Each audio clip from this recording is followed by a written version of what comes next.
10 araw mula ng atake ng grupong Hamas ang Israel, hindi pa rin natitigil ang kaguluhan. Kaya mga naiipit na sibilyan sa paghihiganti ng Israel sa Gaza Strip, desperado nang makaalis.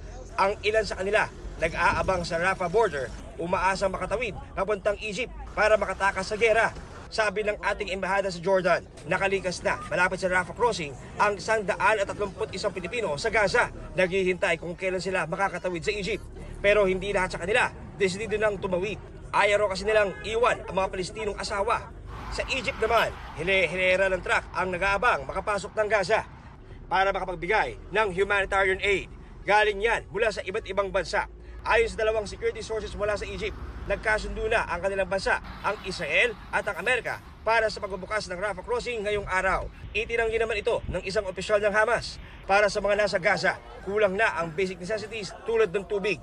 Pinutol kasi ng Israel ang supply nila rito. Tiis-tiis na lang sa mahaba at matagal na pila sa mga igiba ng tubig. May mga napilitan na ring pasukin ang bodega ng United Nations para kumuha ng sako-sakong trigo. Sa buong Gaza Strip, nasa 1 milyon na ang lumigas. Halos kalahati ng mahigit 2 milyong populasyon nito.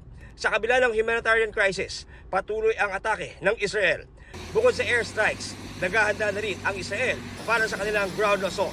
Ang sagot ng Hamas, handa sila at hindi sila takot. Naglabas naman ang grupo ng video ng isa umano nilang hostage.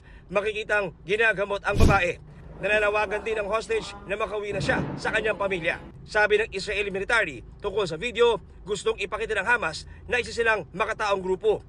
Kahit ang totoo, responsable sila sa pagpatay sa mga kabataan, kababaihan at mga matatanda. Yan ang balita ko, John Consulta ng GMA Integrated News.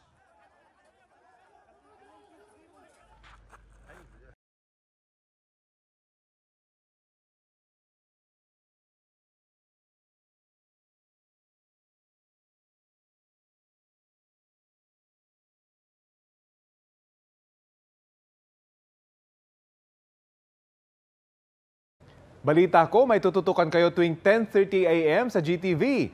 Alamin ang mahalagang balita at impormasyong dapat nyong malaman sa Balita Ko tuwing Lunes hanggang Biyernes.